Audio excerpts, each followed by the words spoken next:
찬송가 453장 예수도 알기 원하니. 453장 찬송.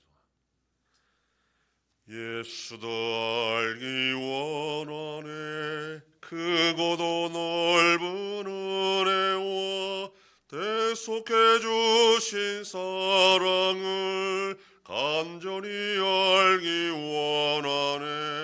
내 평생의 소원, 내 평생의 소원, 대속해 주신 사랑을 간절히 알기 원하네. 성령이 스승되셔서 진리를 가르치시고 거룩한 뜻을 깨달아 예수를 알게 하소서. 내 평생의 소원, 내 평생의 소원, 대속해 주신 사랑을 간절히 알기 원하네. 성령의 감화 받아서 하나님 말씀 배우니 그 말씀 안절안절히 내 맘에 교훈되도다. 내 평생의 소원, 내 평생의 소원, 대속해 주신 사랑을 간절히 알기 원하네. 예수가 계신 보좌는 영광에 둘려 있도다.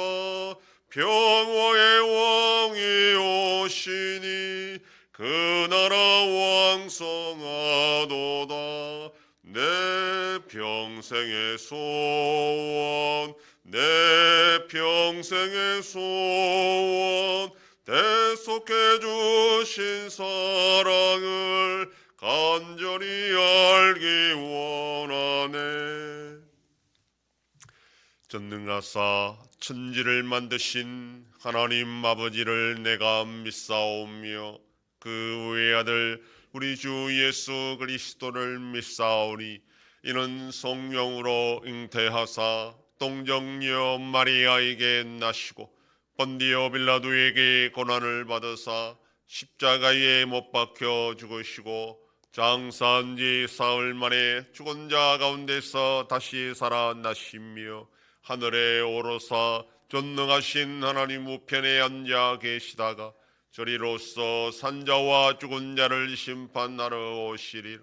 성령을 믿사오며 거룩한 공예와 성도가 서로 교통하는 것과 죄를 사하여 주시는 것과 몸이 다시 사는 것과 영원히 사는 것을 믿사옵나이다. 아멘. 하나님 말씀 고린도전서 1장 22절에서 25절까지의 말씀입니다. 신약성경 264페이지. 고린도전서 1장 22절에서 25절 말씀 다 같이 봉독합니다.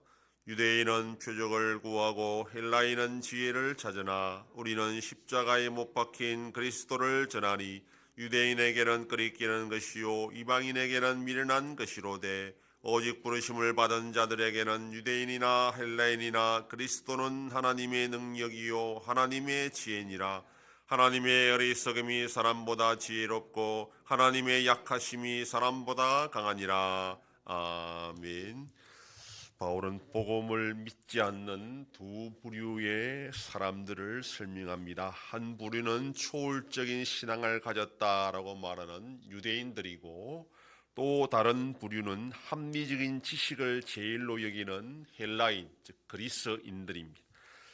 유대인들은 표적을 구한다라고 말합니다. 복음서에서 유대인을 대표하는 서기관들과 바리새인들이 예수님께 표적을 요구했습니다. 예수님 당신이 정말 오실 메시아인지 증거를 보여달라 그렇게 요청을 한 겁니다. 그러자 예수님은 요나의 표적밖에는 보여줄 것이 없다, 그렇게 말씀하셨습니다. 요나의 표적이란 요나가 물고기 뱃속에 3일 동안에 있다가 기적적으로 살아나 니느웨 성읍에서 심판의 메시지를 전하자 하나님께서 니느웨 성읍에 회개하는 모습을 보고 그 성읍을 멸망시키지 않았다라는 그런 내용입니다. 요나의 표적의 핵심은 이스라엘이 하나님에 대한 고정관념을 제거하지 못하면 결코 하나님을 제대로 믿을 수 없고 구원을 받을 수 없다라는 것입니다. 하나님은 이스라엘 민족의 수호신이 아니라 온 세상의 하나님이시고 이스라엘을 포함한 열방을 구원하시는 분임을 이 요나의 표적을 통해서 알려주셨던 것입니다. 그런데 예수님 당시 유대인들은 예수님이 과연 자기 민족이 기다리던 이스라엘을 구원하실 메시아가 되어야 된다, 그렇게 생각하고 예수님께 그 표적을 요구했던 것입니다. 그런데 예수님은 그런 메시아가 아니다, 나는 모든 민족 열방을 위한 구원자다, 이렇게 말씀을 하셨던 것입니다.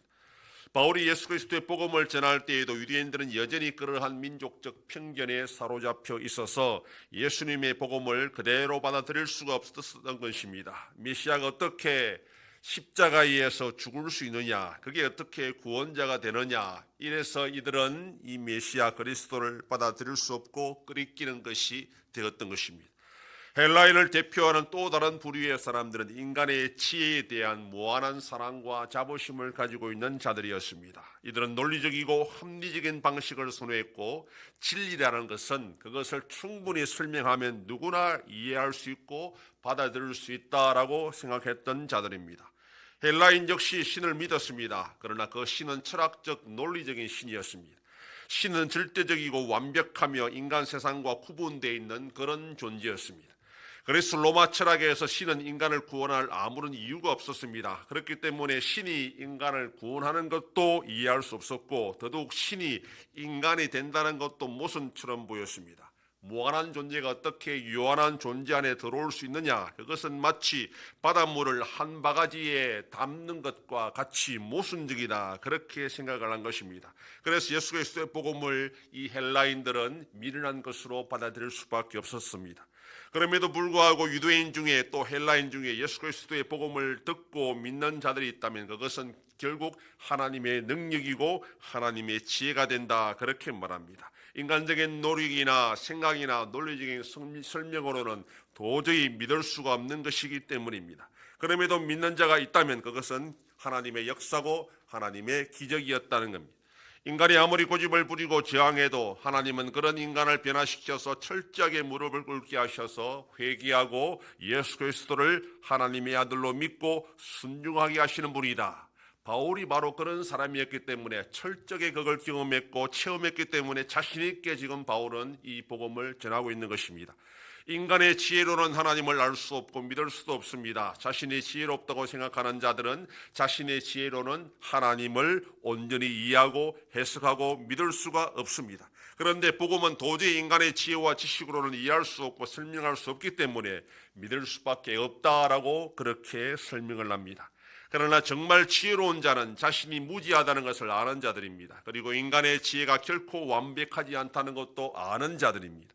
하나님을 믿지 못하는 것은 인간이 똑똑하기 때문이 아니라 오히려 어리석기 때문에 하나님을 믿지 못하는 것입니다. 하나님을 알고 하나님을 믿을 수 있게 된 것, 이건 우리의 지혜가 아니라 우리의 노력이 아니라 하나님의 전적인 은혜입니다. 세상 지혜로는 도저히 이해할 수 없고 믿을 수 없는 그 하나님을 우리가 믿게 되었다면 이것이 얼마나 큰 은혜인 줄 알고 오늘도 그 은혜에 감사하며 이 복을 잃지 않고 살아가는 복된 하루가 되기를 소망합니다. 기도하겠습니다. 하나님 아버지 감사합니다. 지난밤도 지켜주시고 또 이 새벽을 깨우며 주님 앞에 나와 기도하고 오늘 하루도 살아가게 하시니 감사합니다.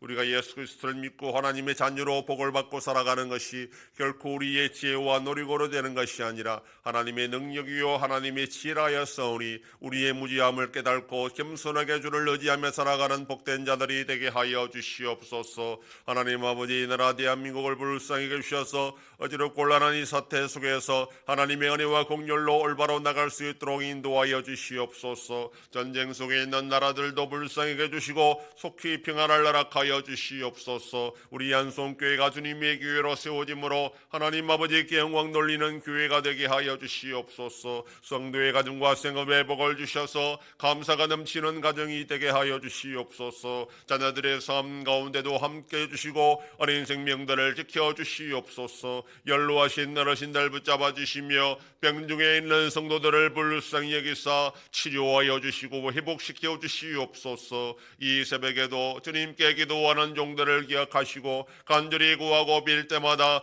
들으시고 속히 응답하여 주시옵소서. 감사드리며 예수님 이름으로 기도드립니다. 아멘.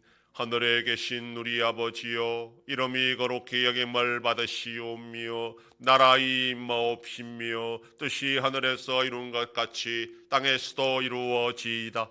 오늘날 우리에게 일용할 양식을 주옵시고 우리가 우리에게 죄 지은 자를 사하여 준 것 같이 우리 죄를 사하여 주옵시고 우리를 시험에 들게 하지 마옵시고 다만 악에서 구하옵소서. 대개 나라와 권세와 영광이 아버지께 영원히 있사옵나이다. 아멘.